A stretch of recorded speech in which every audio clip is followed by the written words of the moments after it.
there's been research that shows that vocabulary is the bottleneck of comprehension. Flashcards, okay, maybe they're great, but it's so boring. Like, why can't I just read or listen? Can I just do, input and learn just as much as I would with flashcards? Really depends on the sort of return on investment that you want to have. It would take much longer to learn from reading and listening. I've done a number of studies that all show that encountering a word in the text doesn't guarantee that you're going to learn it. There are a number of reasons for it. One reason may be that... Hey guys, Louis here, and the interview you're about to listen to is one of the best interviews I've done on this channel, and I've done quite a few. With Dr. Irina Elgort, we talked about vocabulary, language learning, and specifically we talk a lot about flashcards because as you'll see, flashcards are actually an excellent activity for really speeding up your language learning. So I hope that you'll like this interview. Hello, my name is Irina Elgort. I work at Victoria University in Wellington in New Zealand. The Maori name of the university is Te Herenga Waka. And we are a bilingual country.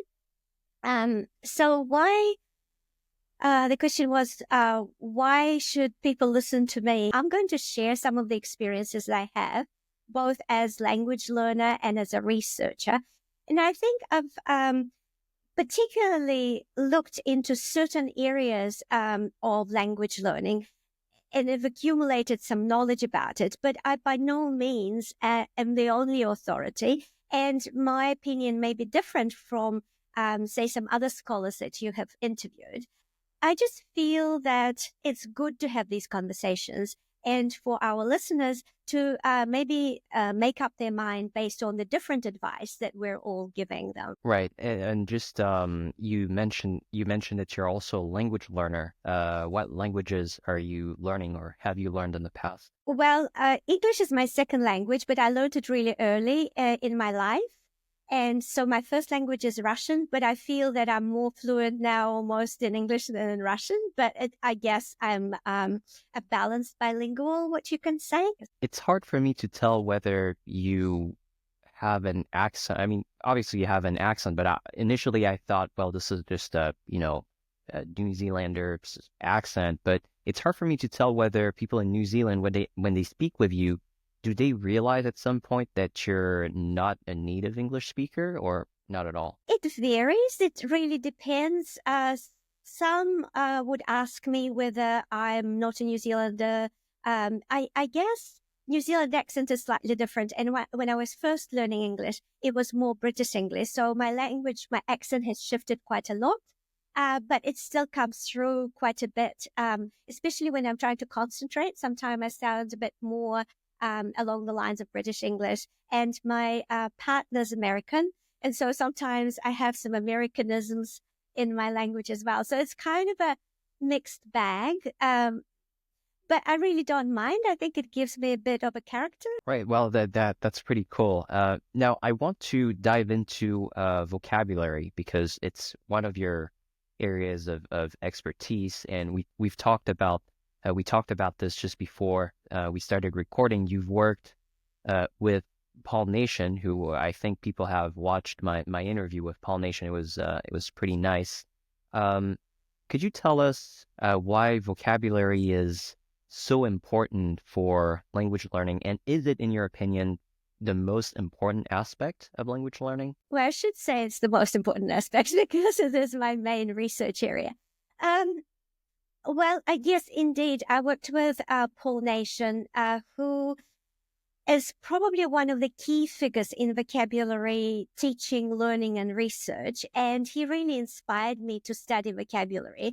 In my master's thesis, I studied reading, and I wasn't sure what I was going to do in PhD. But Paul taught me in my postgraduate qualification. And I really wanted to work with him. And I thought, maybe I should do something with vocabulary for my PhD because I really enjoyed working with it.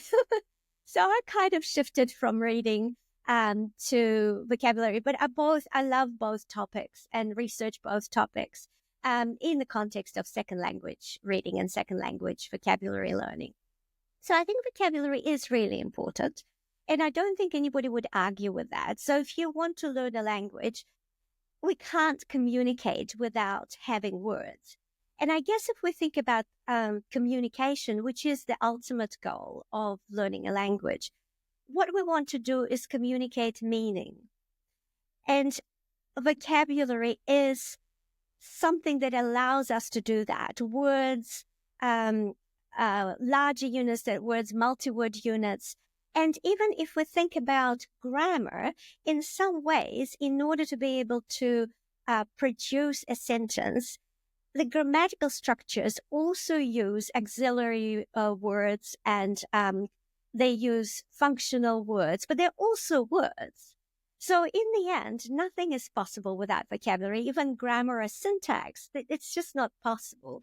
So I think that's just the fundamental importance of vocabulary. And if we go into a slightly more sort of scientific way of looking at things, there's been a research that shows that vocabulary is the bottleneck of comprehension, in particular in reading. So because we need to get so much information when we read, if we don't know enough words in the text, and if we can't get to the meaning quickly, it slows us down and it draws all the resources that we have, all our cognitive resources, our memory resources, onto trying to decode, decipher what different words are. And we'll lose the larger meaning of the text if we're too focused on individual, trying to decipher individual words. So I think that's another reason why, in order to learn the language, you need vocabulary. It's a bit of a chicken and egg situation, right? So you need more words, but in order to learn more words, you need to have some input exposure. And without words, you can't learn new words. Picture this. I'm watching a foreign film and maybe I'm getting 40% of what's being said. I pause, rewind, check a dictionary, but by the fifth word, I've completely forgotten what I was even watching. And this is where I discovered FluentU. It's designed specifically to bridge the gap between traditional learning and real-world content. Now, imagine I'm watching the same film, but this time, when I hear an unfamiliar word, I simply click on it. Instantly, I see its meaning with helpful images, example sentences showing proper usage, and even links to other videos where the same word appears. I can also use FluentU as a dictionary, looking up words to see how they're used in the real world. And FluentU has plenty of features that make it an excellent choice for language learners. First, it has a Chrome extension that works with Netflix or YouTube videos with subtitles. It also has the ability to import any YouTube video with subtitles to your FluentU account for learning on the go. And you have interactive subtitles that explain words in context. FluentU also has a systematic review method that progresses from vocabulary to forming complete sentences. And for learners at different levels, FluentU also has a library of hand-selected videos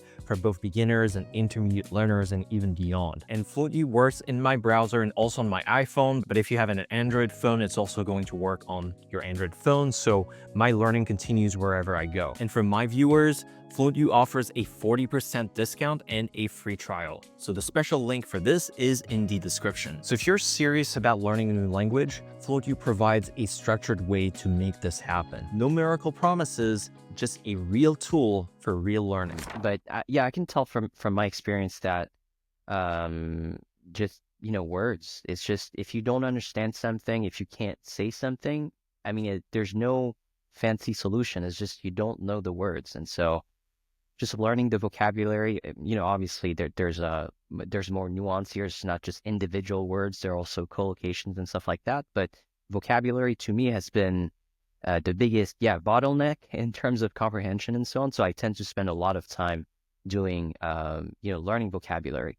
Talking about this, actually, I think a lot of people have watched some of my older interviews with people like Jeff McQuillan, for example, or Bill Van Patten, where they're not necessarily, they don't like to advocate, deliberate learning of vocabulary. They're much more into, you need to get comprehensible input, and then vocabulary is going to get, learned from input, which I find to be true. But at the same time, it seems to me, and we've talked about this with Paul, that there are lots of deliberate learning activities that you can do, such as flashcards, which I use extensively, word lists and so on, that can help with vocabulary learning and greatly speed things up. Do you think that deliberate learning is necessary, and or is it really an effective use of one's time? It is a good question. I guess we all do it.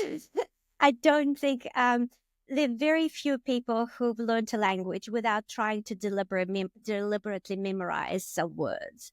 I mean, I guess if you're completely immersed in a language, you're trying to also get as much as possible from input. But even then, you would notice a word, you would write it down, you will create a notebook, and sometimes you may look it up. So I think we all do it. Is it important to do it? And is it the only way to do it? All right. So I think it is important, especially when you're starting to learn the language. So you need to build your vocabulary, the foundational knowledge of your vocabulary, to at least the first 2,000 words, so that you can start getting useful information from input. I think prior to that point, everything is incredibly difficult. In fact, some of my research shows that beginner learners in the language have a huge difference with advanced learners in the language, what they need to do, how they learn. And in fact, advanced learners learn very similar to first language speakers, to native speakers, whereas beginner learners learn in a very different way from native speakers. And so that distinction is actually quite important when we advise people on how to learn both vocabulary and grammar and some other things.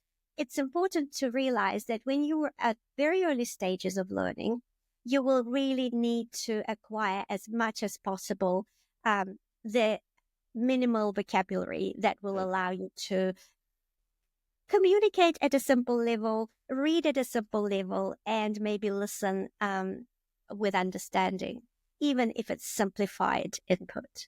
So I think that's why it's really important.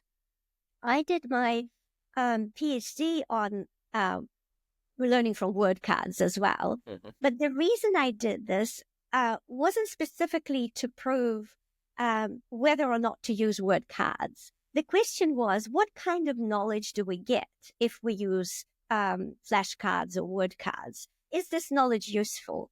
And in fact, some of the things that Stephen Krashen was saying inspired me to check that, to understand that better.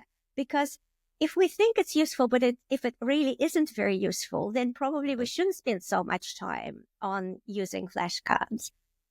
So what I was interested in is what kind of knowledge we get when we use flashcards.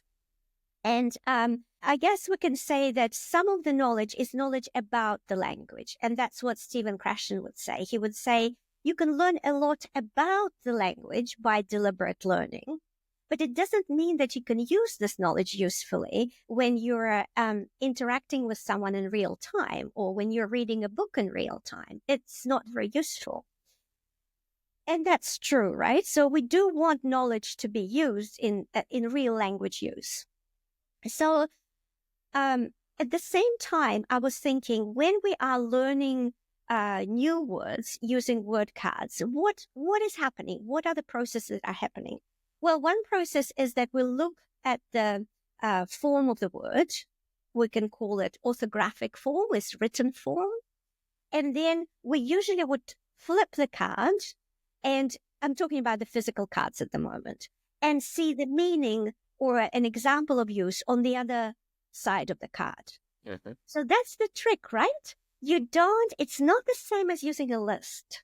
What you need to do is you need to look visually, see what the word looks like, and then you need to retrieve from memory the meaning of that word. So what you're doing is you're creating this connection between the form of the word and the meaning of the word. And you can do it both ways. You can do it in a sort of what we call receptive way, when you see the word and you remember the meaning, or in a productive way, when you see the meaning and then you try to remember what the word is. And that kind of learning creates quite solid connections in your memory. And when we think about what we need when we interact fluently, we need very quick connections from Mhm. either meaning to form or from form to meaning. So then I thought, well, we should test that. Can this kind of learning result in almost automatic access to the meaning and to the form? And it turned out that, yes, it does result in this kind of knowledge. So we can say that by using word cards or flashcards correctly, so that's Mhm. really important, correctly, you can get useful knowledge that would be really handy to have in both reading and listening and even in interaction. So that's kind of the conclusion that I arrived to. Right. So in other words, and I think this is a good answer to probably a lot of people criticize flashcards or deliberate learning methods for they just say that, well, it's very artificial. It doesn't really result in actual acquisition of the words. But what you're saying is that even if you're learning the words on flashcards well properly as individual words, then it does result in implicit knowledge of the word. And even if you're given a split second to recognize it as, I don't know, in a speech or in a text, then it actually does work. Is that what you're saying?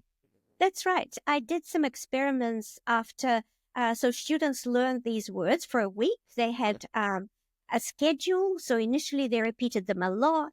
And then it's basically, the usual principles. You probably know that yourself of initially you have to repeat the words a lot. Then you can delay the repetitions. Then you're probably better off repeating the words that you don't know than repeating the words that you do know. So modern software does all of this automatically. It basically looks at whether you are able to remember the word really well, both ways, and then it will give you the stack where the words that are less known are first and the words that are better known go last, and you don't have. But if you do it in the right way, then what happens at the end, I had some experiments in what's called sort of priming psycholinguistic experiments, in which the word itself may not even be shown explicitly, but it appears really, really quickly so that your eyes give quick information to the brain about the word.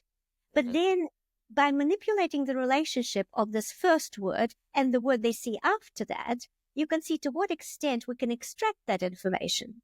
So if the word that goes after that is similar in the form, and you recognize the form, then the word that you've learned will affect how you process and recognize the word that you see clearly. The same with meaning. And so what I found was that they did influence the well-known words in the way that we expected as a result of that, which suggests that by learning words using flashcards, we established just the right knowledge that we need. And the key knowledge of the word that we need is to know its orthographic form, to know its phonological form, and to be able to connect them to the meaning in both directions. So that's some of the fundamentals. Of course, there's more to know about the word, but this is one of the fundamental things about what it is to know it. Yeah, and I definitely feel that doing flashcards, obviously, you're not learning the word with all of its collocations and all of its nuances, but certainly you're doing the bulk of the work. I mean, you're really getting started with the word on the right foot and learning a lot. What about, I'm just trying to play the devil's advocate here. There's some people who are going to say, well, flashcards, okay, maybe they're great, but it's so boring. Like, why can't I just read or listen? Can I just do, input and learn just as much as I would with flashcards? Like, do 1 hour of reading instead of doing 1 hour of flashcards. What do you think about this? It really depends on the sort of return on investment that you want to have. You can learn vocabulary from reading and possibly from listening. But I think it would take much longer to learn from reading and listening. And it doesn't mean that this knowledge is going to be, the knowledge that you gain from listening and reading is great. This is because the word occurs in the context. And so you learn not just one meaning that is given to you on the card, you are learning a more nuanced understanding of the word. It co-occurs with many other words in the text.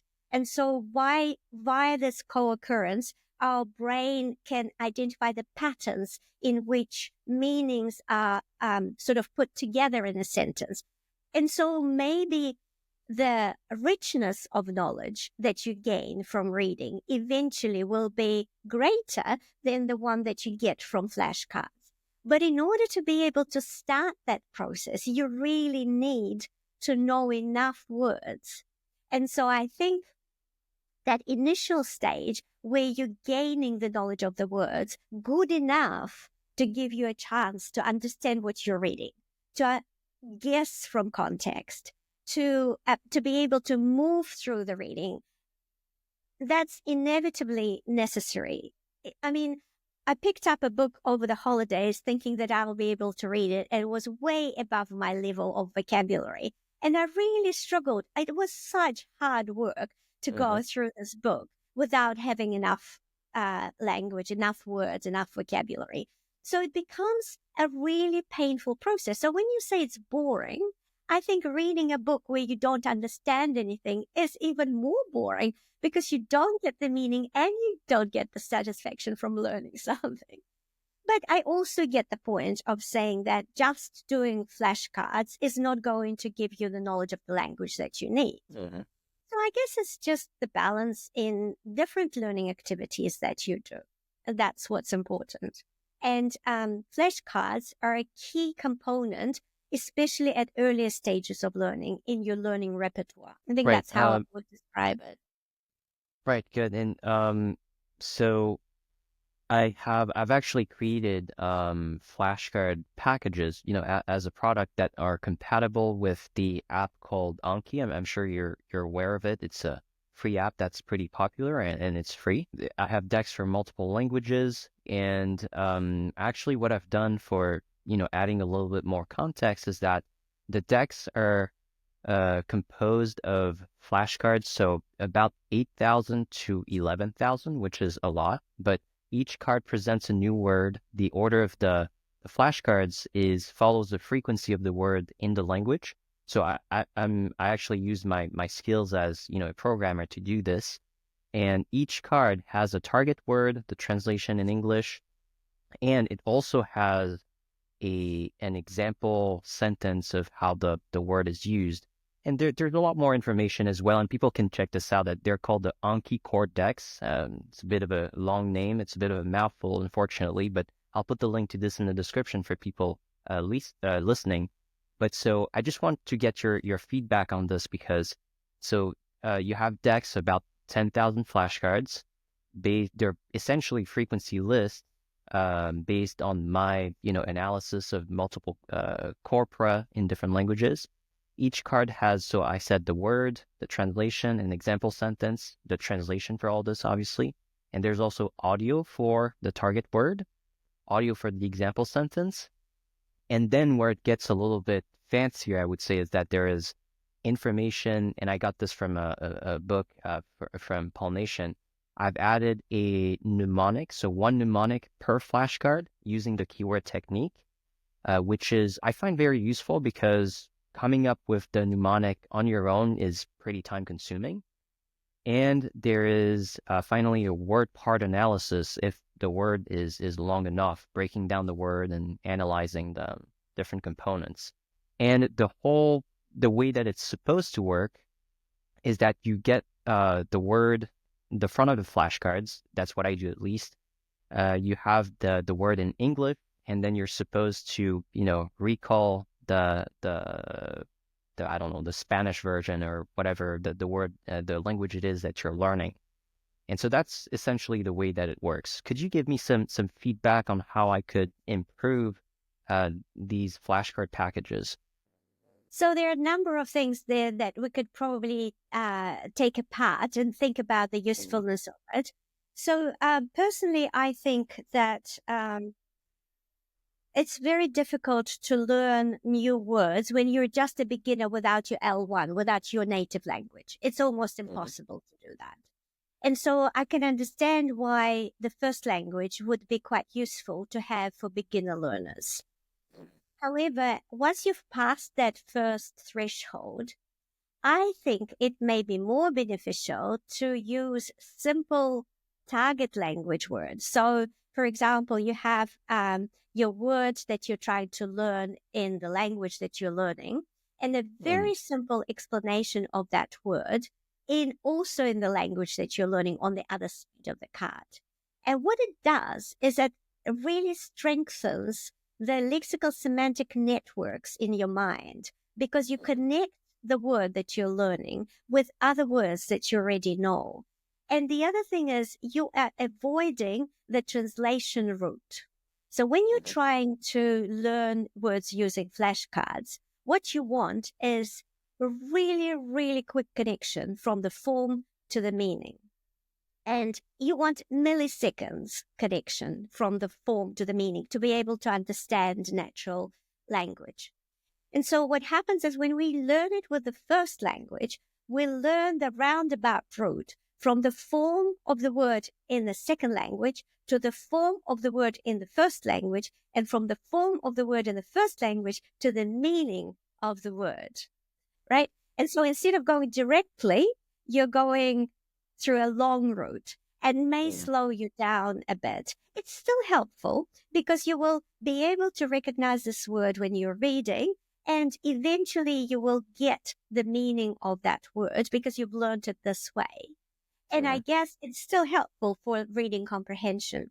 But if you're really focused on the quality of knowledge of that word, then I would go, if possible, directly from the word to the meaning in the second language. Right. Now, of course, if you're dealing with concrete words, which are much easier to learn, and by concrete words, I mean something that is very easy to visualize as a picture. You can touch it; it's an object, or it's something physical that you could draw. So these kinds of words are learned very fast and can be learned very fast with pictures. So instead of going through your native language, first language, you can go straight from the form to the picture and associate that. But not many words are like that. Some words are abstract words and they represent more complex ideas. And so those you can't show pictures. So potentially you can use simple explanation. Yeah, so I'll definitely, thank you so much for this feedback. This is very useful. I'll definitely be adding the information that you said, the sort of, instead of giving just a translation, then giving an explanation of what the word means in the target language. I think this is a great idea, and it would be fairly easy for me to implement. Now, there are, with AI and so on, it's easy for me to program this into the software. I'll definitely be doing this. For the images, you're right. I think I've thought about this, but yeah, not all words are really, easily, it's not really easy to generate an image for, like, if you're learning the word dog, then it's pretty obvious, but then there are more conceptual words, so I'll have to think about it, think about this. And also, it's really, to be honest, it's really expensive for me to do this. For 10,000 flashcards, I have to, get an image, pull it from the internet, or generate it with AI. This is going to cost me thousands of dollars per deck. Yeah. So, and I think I should apologize to some of my customers because I haven't really done a good job in explaining that, there's all this information, obviously, the mnemonics, the word part analysis, the audio, and so on, but you don't need to use it all. Like, it's there on the flashcard, but if you don't feel like you need to use it, then that's just fine. You talked a lot about speed of, what's the term, automaticity. I haven't really looked at this in the scientific literature. So you're saying that when studying with flashcards, it's really important that you're able to develop automaticity. Could you expand on this a little bit? How can people go about really developing automaticity? I guess if we're specifically talking about flashcards, it's just trying to do one thing at a time. So if you're practicing a specific, when you're thinking skills, right? When you're practicing one skill, you want to repeat the skill over and over again until it becomes your second nature. And then you don't have to think about it. So when we're saying automatic, it means that you don't need to use your metacognition to think about how you are doing it. You're just doing it naturally. So what we want is achieve that state where when we see a form of a word, we can't help but produce the meaning immediately, just straight away. There's a meaning or multiple meanings that are activated. That's why in the psycholinguistic literature, we talk about activation of the meaning or activation of the knowledge. So in your mind, the knowledge suddenly lights up without you doing anything about it. And so it's not just through flashcards, of course. One of the main ways to do that is to get as much input as possible, as long as you understand what's going on. So again, the words are critical in that context. But once you've got the words, having them presented to you in different contexts is really important to get that automaticity as well. It gets you to a point when you don't need to think, what does this word mean? It actually happens without any effort on your part. Right. And since, my flashcard packages use Anki, the free app, there is this, like a schedule that is in the program where you learn a word and then it automatically sort of reappears at some point in the future based on, calculated by the algorithm in Anki. So if I'm going to see the same word multiple times and retrieve it, is this going to increase automaticity? Absolutely. Yeah, Absolutely. right. So you want to be able to do it as many times as you need to create those connections. So you need to create these connections in your memory. So even if we think about learning from reading, you can come across a new word when you're reading, and it comes with the context. And you would usually remember not just the word itself, but you remember what happened in that sentence in which the word was used.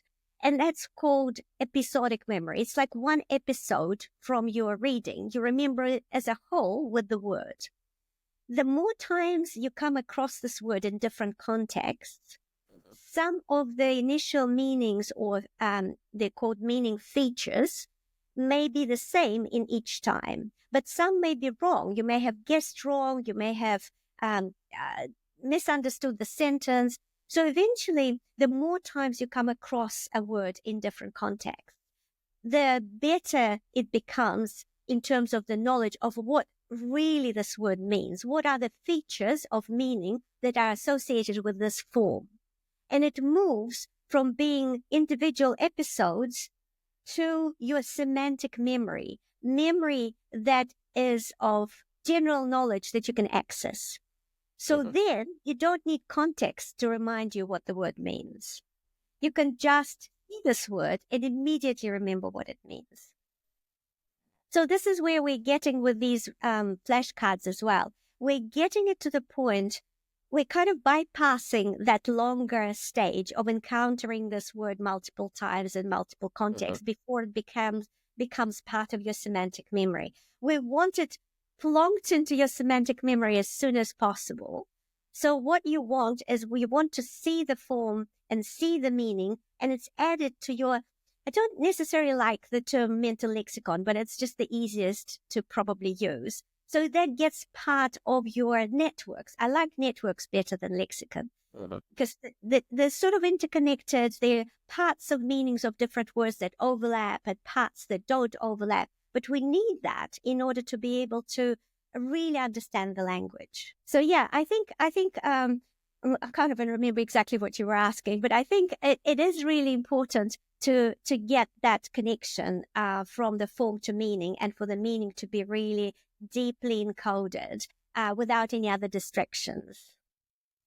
I want to talk more about input, reading and listening. My own experience has been that you can learn quite a lot of vocabulary through listening, and perhaps more with reading, it seems. But my understanding, I think this was in one of your papers, and maybe you don't remember this because I picked the papers with the most citations, which, sometimes they're from, a few years back. So I think there was something about saying vocabulary acquisition through exposure to text can be slow and uncertain. I don't know if you remember this, but could you expand on this a little bit? Absolutely, yeah. It's actually really interesting because I've done a number of studies that all show that encountering a word in the text doesn't guarantee that you're going to learn it. There are a number of reasons for it. One reason may be that you're interested in understanding the text. So you're not necessarily going into reading to learn the words. You basically want to understand what the text is about. And so if that's the purpose, if the meaning of the sentence is pretty clear, you may not even try to understand what this word means. You just move on. Not all words are keywords, which are critical to understanding the meaning of the sentence. That some sentences are much more constraining in terms of the word meaning than other sentences. So sometimes if you see a word in context, it's very easy to guess the meaning of that word. Because you've experienced the world, because you know your first language, it just makes sense that you can work it out. And that's high constraining context. It constrains the meaning by giving a sentence that provides lots of clues about the meaning of that word. But then there are other sentences which don't have any clues about the meaning of the word. And you may guess the meaning wrong or not guess it at all. So again, you have the situation where potentially you're encoding incorrect meanings for a while, or you're not even encoding any meanings for a while. That's another challenge. The third challenge is when we read, we don't necessarily pay a lot of attention to the exact spelling of the word. So especially if it's not our first language, we may see something that looks like a word we know, but is not necessarily the word we know. So maybe we see a low-frequency word that has very similar letters to a high-frequency word, like goal and goat. So you may think that the word goat is actually the word goal. And you keep reading thinking that, that's right, I know this word. And because you don't have the full understanding of the language yet, you may even not notice that it doesn't fit fully into the context of the sentence. So there are lots of challenges when you are just learning from reading. So I think what's helpful is when you're able to supplement learning vocabulary from reading with some techniques that would help you encode the words correctly. And I think you may be referring to one of these papers where you could, so there are certain things that may be useful for beginners and other things that may be more useful for more advanced students. So for beginners, it may be useful to see the same word quite close together in, say, a short story or in a short text. And because reading is an effortful process for beginners, they are more likely to notice this word if it occurs more, if they come across it more in a short text. So they are more likely to encode it and try to get the meaning. If we're talking about more advanced learners, one of the things about learning vocabulary is a certain level of difficulty that actually helps you in encoding the word. So if you come across a word and then you don't see it for a little while, and then you see it again in the text, you may not fully remember what it means from the first time. So you would put a lot of effort into trying to get what I do remember, what does it mean? And so that effort is actually beneficial in learning. As long as you understand the context and as long as you are not too stressed about general reading comprehension. So for more advanced students, it's okay to see the word once in a while, not necessarily very close together. So that's something that we keep in mind when we're recommending graded readers, books that are simplified for earlier learners, for beginner learners. Because in these books, the key words that they have to learn would occur quite a lot in a short text. In fact, learning from shorter texts is much easier than learning from longer texts. So at the beginning, even if it's a sort of a paragraph long story, it may be more useful for beginners. Yeah, please go on. No, just so many things to talk about. Remind me, bring me back to the topic. I forgot what the initial question was. Reading. Why is it potentially slow and uncertain? Yeah, so I guess these are the reasons that I'm mentioning to you, that you would need to, it depends on why you're reading. It depends on how difficult the text is. If the text is too difficult, if you don't know at least sort of over 90% of the running words in the text, ideally 95, but there are some debates about this, you may not be able to guess the meaning or to infer the meaning of the word from what you're reading. So that in this case, it may be helpful to develop some approaches or strategies of how you can learn words from reading. So one strategy is to write the word down. So when you see a word that you come across and you don't know the meaning, simply writing down this word would fine-tune your knowledge of the form. And that's because when you are copying the word, you have to copy every single letter of that word. And when you're doing that... Sorry, it would then have to be copying by hand. Yes. Right, okay. Ideally copying by hand. Just write down letter by letter, write down the word, which means that you've just paid a lot of attention to the orthographic, to the spelling of the word. And that it's like a foundation for future learning, because next time you're much more likely to notice this word again because you know exactly how it's spelled. And also it's easier to learn the meaning of the word if you know the form really well.